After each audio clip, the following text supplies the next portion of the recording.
It's nice to be back. I miss you. It's not the conference last Sunday. Oh, praise the Lord. Hallelujah. So, purihin ng Diyos. Another day, another opportunity for us in the presence of the Lord. We're here because we love God. Amen? That's what our vision statement states, that we should love God first. And we should love one another. Amen? Can you say to your brothers and sisters, I love you, sister, I love you. Yes. Not only, now we love God. Now we love God, and we love one another. We need to proclaim and teach and advance God's kingdom to the ends of the world. Because our vision is to make disciples, and we need to plant more churches. So that is our vision, mandate, na binigay sa atin ng ating Panginoon. This morning, I would like to share with you about profound statement ng mga tao sa Bible. The Bible contains many profound statements that have been spoken by its people and continue to inspire and guide us today. So this morning, my brothers and sisters, elder family, I'd like to share with you a profound statement spoken by Joseph. Sino nakakilala kay Joseph? Joseph the Dreamer. Yes. I think. Watch the show. Oh, wow. One of the 12 sons of Jacob. Okay? So, the text is Genesis chapter 15, beginning at verse 14 down to verse 21, but I'm gonna use only the verse 20. And it says, you intended to harm me, but God intended it all for good.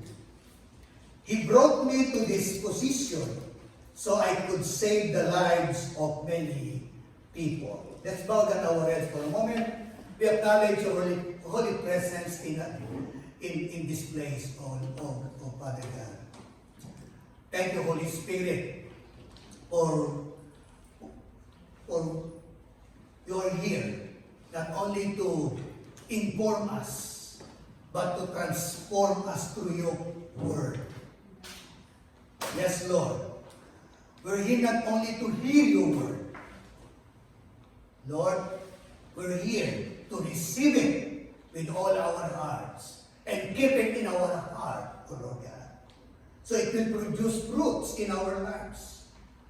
And eventually, Lord, these fruits, Lord, brings harvest to your people, to all of us. Good God, thank you for allowing us to study your word together in this place. We honor you for your wisdom, for your knowledge, and for your understanding, and for your anointing. We give you praise, honor, and glory. In Jesus' name we pray. Amen. Give the Lord a big hands of praise. So God intended it all for good. Yan ang ating topic this morning. Why I choose Joseph? Joseph is a picture of Jesus Christ in the Old Testament. That's why I love Joseph. The life of Joseph is a story of betrayal, suffering, grace, and ultimate salvation through the matchless provision of God. Joseph's story begins in chapter 37 ng Genesis and continues through the remainder of Genesis. One reason so many love the account of Joseph's life is due to the fact that it is a beautiful Old Testament type or picture of Christ. Napakaganda po niyan. There are many parallels in the life of Joseph and the life of Jesus. Would live as he came to provide atonement for our sins and reconcile us to God. And another reason Joseph's account resonates with so many is because most can relate to his struggles. Okay? Pag binabasa po natin yan. While our lives may not face the extremes that Joseph did, we all find comfort in God's faithfulness to Joseph through what appeared a hopeless and dreadful situation.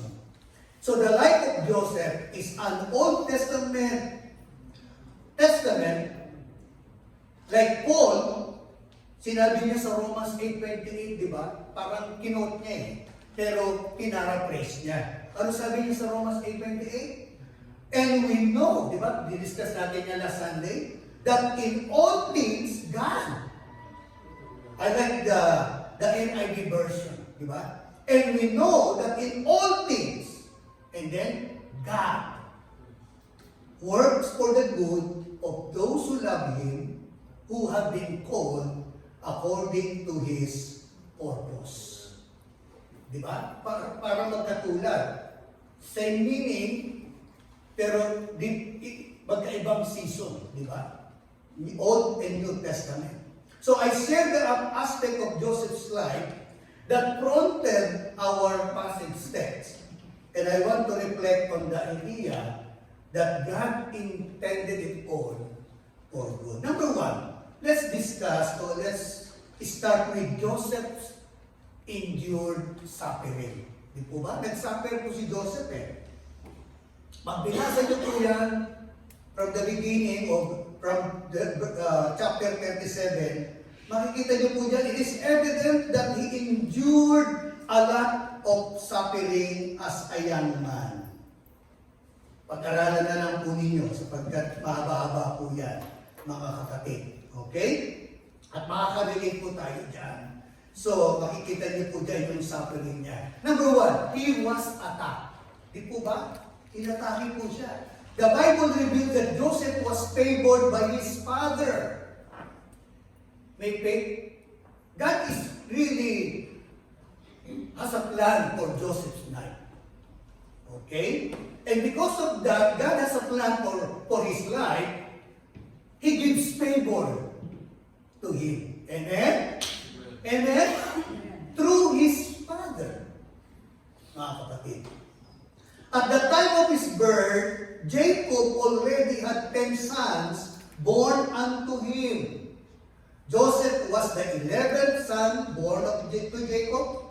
Clearly, Joseph was favored by his father, as evidenced by the coat of many colors. Okay? Jacob made for Joseph. God's hand was upon Joseph. Nakita niyo po dyan. Early in his life. Why? Not only paborito siya ng kanyang papa, mga kapatid, he possessed great wisdom. Meron siyang wisdom. Having the ability to interpret dreams. His standing with Jacob and the Lord resulted in jealousy among his brothers. Di ba? Nag-dream siya eh. Di ba? Pag-aralan na lang po ninyo yan, ano? Okay? And they plano na ipatayin si Joseph. Di ba mga kapatid niya, mga kapatid? Pero si Ruben, yung kanilang kuya, panganay na anak, kuya niya, convinced the other siblings to spare Joseph life. Anong ginawa ni Ruben? In-advise niya, yung kanyang mga kapatid, huwag natin patayin, ibenta na lang natin. Mga kapatid, di ba? Nakita niyo po? Joseph was sold into slavery and taken to Egypt, separated from his home and family, all at the hands of his ba? Inatake siya ng kanyang mga kapatid. Number 2, he was accused. Once in Egypt, Joseph was purchased by Potiphar, the captain of the guards of Pharaoh's army. Joseph soon found favor in Potiphar's eyes, and he was asked to manage the house and possessions of Potiphar. Things appeared to be looking up to Joseph, even though he was a slave. But his newfound prosperity would not last. Potiphar's wife desired Joseph. Diba, umaangat-angat na siya, gumaganda na buhay niya. Pero ito na naman, another trials, another suffering. And when he refused her advances, she falsely accused Joseph. And he was cast out into prison. Wala siyang kasalanan. He was accused. Mga kapatid, di ba ganun din sa atin? Makaka-relate tayo. We too can relate to such accusation being brought against us falsely. While this accusation may not have resulted us in being in prison, hindi tayo nakulong. He had endured times to either attack our character or falsely accuse us. These situations are difficult to endure. Diba? Wala kang kasalanan. Inakusahan ka, di po ba? Especially when we know they are without merit. Ang sakit po nun, di ba? Mga kapatid. And bukod doon, he was attacked, he was accused, and what else? He was abandoned. Nandun sa prison, mga kapatid, okay, doing that kind of work there in the prison, mga kapatid. And then Joseph found favor again with the keeper of the prison. Nakita niyo yung favor, di ba? Although he is in prison for a crime he had not committed, God continued to show favor to Joseph. Di ba? Hallelujah. Elevating him among his peers. Diba? Parang warden na siya. Diba? Parang siya na yung boss doon sa prison. Diba, mga kapatid? God continued to show favor to Joseph, elevating him. While in prison, he met two men who were servants of Pharaoh. Ito na naman, ang movement ng Panginoon. God is really involved in his life. Hallelujah! May movement na naman ng Panginoon. May ginagawa na naman ng Panginoon. Mga kapatid, while in prison, he met two men who were servants of Pharaoh, the butler and the baker. Okay? These men had experienced troubling dreams. Nagdi-dream sila pero walang makapag-interpret ng kanilang dreams. Mga kapatid, at in-interpret ni Joseph, sabi niya doon, ikaw yung butler, mapopromote ka, babalik ka sa trabaho mo. Ikaw naman baker ka, death penalty ka na. At nangyari po yun, mga kapatid. At nag-promise yung butler na, i-remember kita, sisiptip ako sa kahari at sasabihin ko, yung ginawa mo. Pero nakalimutan siya, mga kapatid. Nakalimutan. He quickly forgot Joseph abandoning his promise. Joseph would have to spend 2 more long years in the prison. Hallelujah. Joseph may have been abandoned by his brothers years earlier and most recently by the butler, but God had not abandoned him. Amen? Amen? We too may be betrayed and abandoned by friends, family, or acquaintances, but God will never forsake or leave us. Say amen. Amen. Say amen. Hallelujah. Let's give the Lord a big hand of praise. Meron pa rin ginagawa ang Diyos. He is involved in the life of Joseph, mga kapatid. And ang number 2, very, very important. Joseph recognized sovereignty. mga kapatid. Ano sabi niya sa ating text? You intended to harm me, but God intended it all for good. Nakita niyo po niya? In-acknowledge po niya yung ginawa ng kanyang mga kapatid na masama, evil things. But God intended it all for good. Through trials, through all the trials and tribulation, Joseph persevered. He recognized the sovereign hand of God upon his life. While it may have appeared at times that hope was lost. Parang ang hirap, di ba? Ang hirap kumbinsihin ang sarili na walang magandang nangyayari, puro negative, puro pangit ang nangyayari, mga kapatid. But God was working behind the scenes to preserve Joseph's life and use him in a miraculous way. And because of that, he recognized God is in control. He recognized God is working on his life. Joseph received what? Number one, God's protection. God's protection. While his brothers' hatred for Joseph drove them to extreme measures, God protected him against their attack. See, number one is step yun, mga kapatid. Potiphar's wife made false accusation, and yet God protected Joseph from punishment that would have taken his life. Hindi siya hayaang mamatay.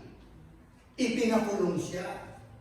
Through everything Joseph endured, God was there protecting and preserving his life. Amen? Mga kapatid, although hindi mo nakikita ang nangyayari, although hindi mo nakikita, involved ang Panginoon. Parang si Satan lang nakikita mo, na involved sa buhay mo. Kasi puro negativity. Hindi maganda nangyayari. So nasa sidetrack tayo, nakawala tayo sa focus. Mga kapatid, life lesson. We too can rest in the sovereign hand of God, protected from the attack of the enemy. Amen? I do not know what we may face in this life, but believers are secure within the hands of God. Amen? If God is for you, who can be against you? Greater is He that is in me than he that is in the world. I can do all things through Christ who gives me His strength. The joy of the Lord is my strength. Amen? Hallelujah! Praise the Lord. God is in control. John 10:28 and 29. Jesus said to them, I give them eternal life, and they will never perish. No one can snatch them away from me. Hallelujah. For my Father has given them to me, and He is more powerful than anyone else. No one can snatch them from the Father's hand. Hallelujah. Praise be the name of the Lord. Ito yung divine character, the character of God. He is everywhere, He is in control, and He is involved in our lives. He received protection, and Joseph received not only protection, he received also provision. Provision. Yan ang po niya, God's provision. As Joseph faced being sold into slavery, falsely accused and imprisoned, it may have appeared that God had abandoned him. Siguro mag-iisip ka na, di ba? Paano, ano ba ito nangyayari sa akin? Bakit ganito na lang lagi? Di ba? Puro pangit, puro parang disgrasya. We know we are under grace, but because of the negativity, puro disgrasya. Parang walang grace, parang walang katapusan, mga kapatid. Hallelujah. But in fact, brothers and sisters, God was always near. making provision for Joseph. God providentially moved Reuben to spare Joseph's life. Doon pa lang nag-move na agad eh. Kasi mamamatay na si Joseph doon sa hukay eh. Wala na eh. Kumilos ang Panginoon. He gave Joseph favor in the eyes of Potiphar. Hidden in favor with the keeper of the prison. Behind the scene, God was always in control, orchestrating, mga kapatid, events for the good of Joseph's life. He is doing something beautifully in His time. He makes all things beautiful in His time. He makes all things wonderful for us in His time, mga kapatid. His accommodation may have been less than desirable at times, but God was faithful to provide for Joseph. Like lesson here, our lives will present situation. Our life with present situation we had not expected and likely would rather avoid. Di ba? But even in the midst, yung mga kinanta natin kanina, ang ganda eh. Tamang-tama, di ba? In every season, you are still God. Di ba? Whatever season ng iyong experience, ng iyong buhay, mga kapatid, in every season, He is still God, mga kapatid. So ano man yung struggle natin, He is working for the good of those who love Him. Our lives are not lived by chance, nor are they dictated by circumstances. We are kept in the providential hand of God. Amen? Amen? Hindi mo natin nakikita talagang the believers, we need to walk by faith. We need to live by faith. Mga kapatid, hindi mo natin nakikita. But praise be the Lord, we have the truth. We need to keep the truth in our hearts. We need to keep the truth in our minds. Because yan ang ini-discuss ng kalaban, the truth in our lives. He is the snatcher. He is the bird that snatches the seeds of the Word of God in our mind, in our hearts. So pag hindi mo na alam ang Word of God, hindi mo na alam kung ano, nag-question ka about kung ano nangyayari sa iyo, but you don't remember the Word of God. You don't remember the promise of God. You don't remember your experience before. How God provide, how God do miracles in your life before. If you don't remember that, the enemy will defeat you. And the enemy will possess you. And then all of a sudden you depress. And you become demonized. Full of doubts and fear sa buhay mo natin. Not only God, not only Joseph received protection and provision, he received promotion. Can you say promotion? Promotion. Meron na siyang protection, meron na siyang provision, at magkaroon pa siya ng promotion. All of a sudden, naalala ng butler na merong isang tao doon may wisdom. Kaya niya mag-interpret. So, the Lord gave dreams to Pharaoh. Brothers and sisters, I have good news for you. God is not yet done for you. Amen? Amen? Amen? Hindi pa tapos ang Diyos sa buhay natin. Mga kapatid, no doubt there were times when Joseph wondered if he would ever be released from prison. Yet Joseph remained committed to God. While you are in the wilderness, while you are in the valley, always remember God. Amen? Amen? You don't remember God when you are in nagpa-prosper ka. Sometimes you forget God when you are nagpa-prosper ka eh. Kaya balance talagang Panginoon eh. Mga kapatid, binabalance niya tayo. Kagaya, hindi niya alam kung paano siya ma-release. Yet Joseph remained committed to God. How many times Joseph prayed in the prison? Diba? He served the Lord in the midst of great adversity, trusting God when he had no idea what God was doing or how his circumstances would unfold. Eventually, after 2 long years in prison following the release, Pharaoh had a dream. This is the time. This is the time that the Lord will promote Joseph. Hallelujah. He prepared his character. He prepared his personality because he's going to receive God's promotion. At dapat tama ang puso niya. Tama ang karakter niya. Tama ang focus niya. Tama ang pundasyon niya. Mga kapatid, that's very, very important. Pero the dream that could not be interpreted by any of his advisors or magician. The battery may be seeking personal advantage.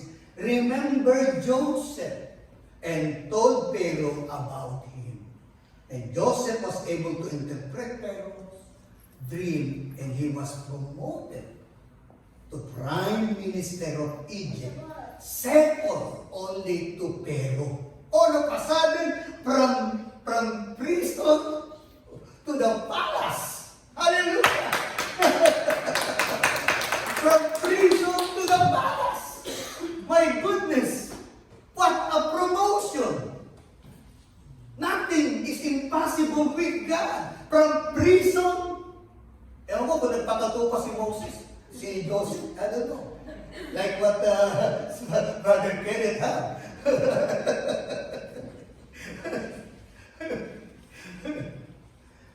From prison to palace. Look at that, mga kapatid. Hallelujah. Like lesson here, we can always see what God is doing. Hindi natin nakikita ang ginagawa ng Diyos. Mga kapatid, that's why we need to walk by faith, not by sight. Focus on the Word of God. Focus on the Lord Jesus Christ, which is written in the Word of God.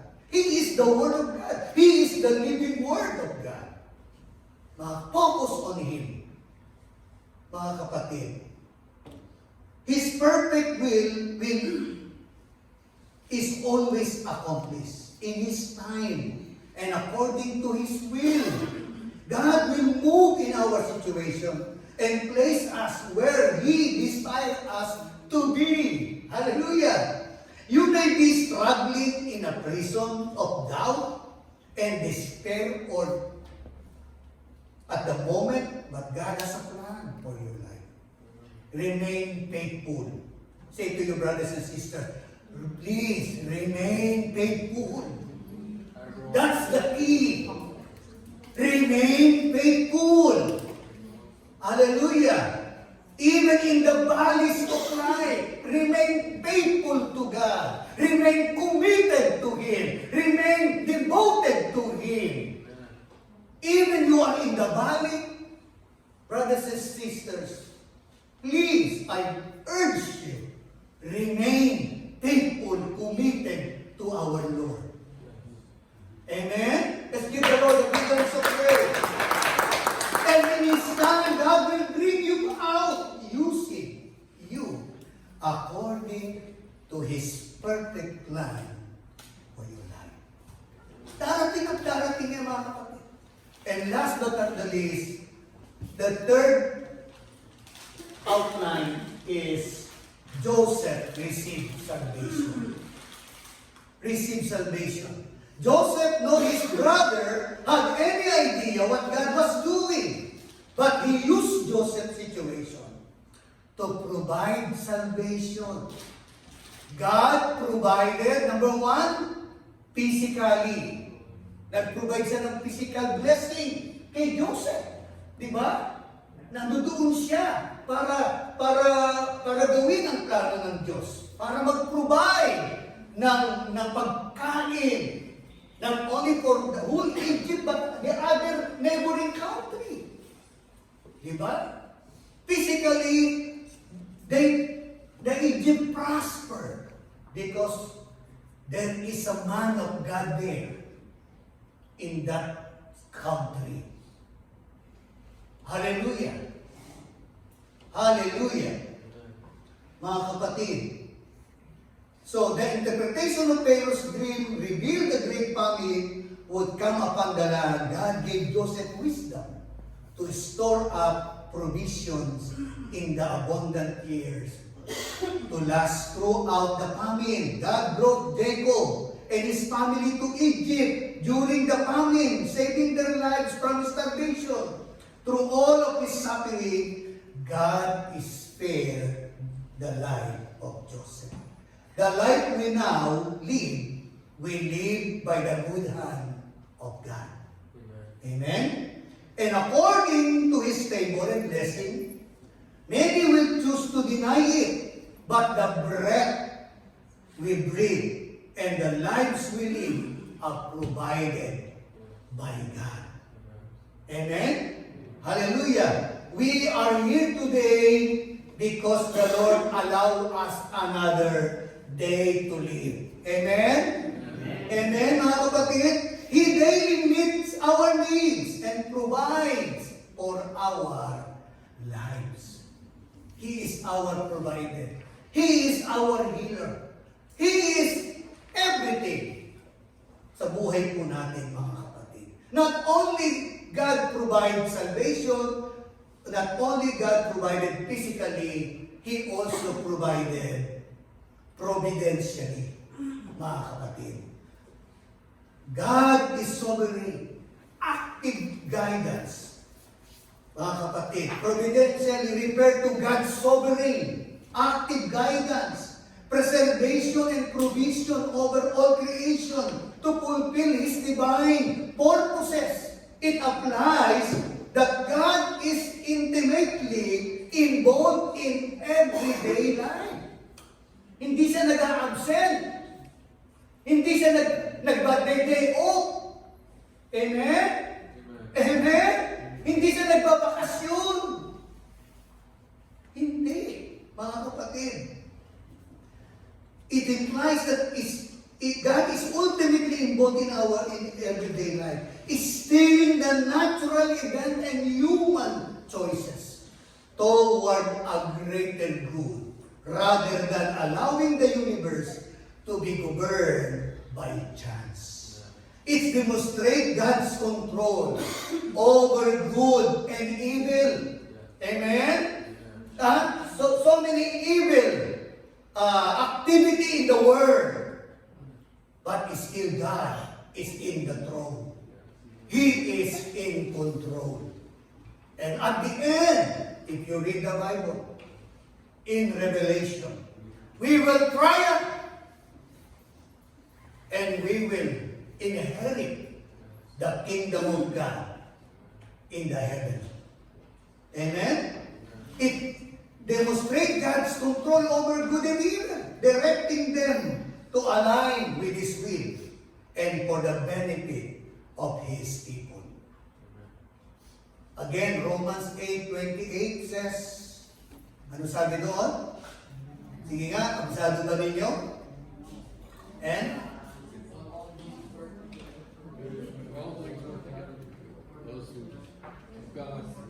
Okay. Iba-ibang version, okay? Iba-ibang version. Diba? And we know that all things, God, importante po yun, that we know that all things, God, work together for good to those who love Him and called according to His purpose. Idiin po natin yun. And we know that all things, God is working for our good. He moves the mountains with the mustard seed. Yes, you're right. Very right, Brother Edward. I like that, yeah. Praise be the name of salvation.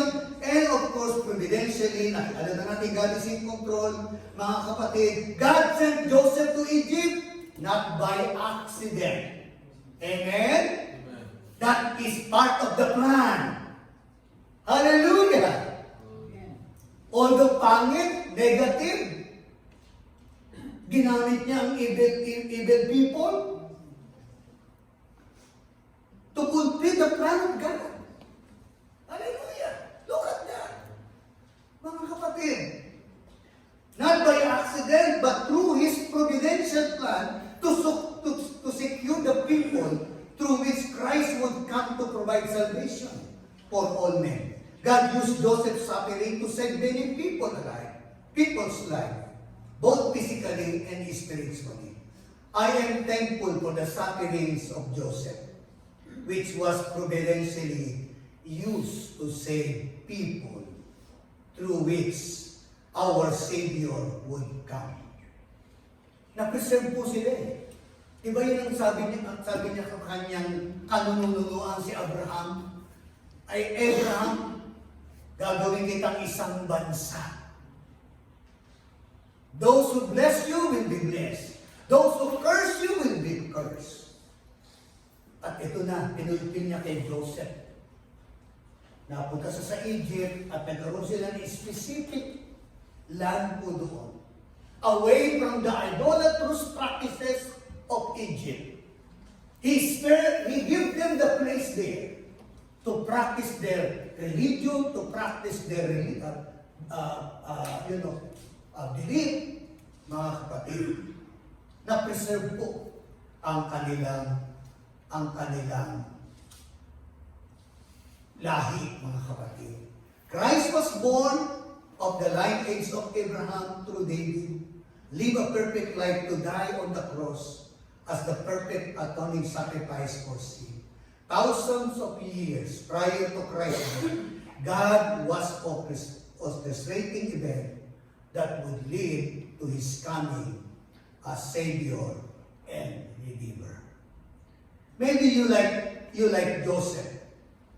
Maybe, like Joseph, are dealing with a difficult situation in life. Kagaya ni Joseph, maaaring may mga desisyon, may mga sitwasyon tayo na hihirapan tayo. At nag-wonder tayo, bakit nangyayari ito, mga kapatid? Brothers and sisters, and your family, I urge you, put your faith in God. Put your whole trust in God. God is in control, mga kapatid. Hindi man natin nakikita kung anong ginagawa niya. But we know He is just and faithful and righteous. Amen? Let's give the Lord a big hand. Hallelujah! Let us pray. Father in heaven, we thank you so much for your word.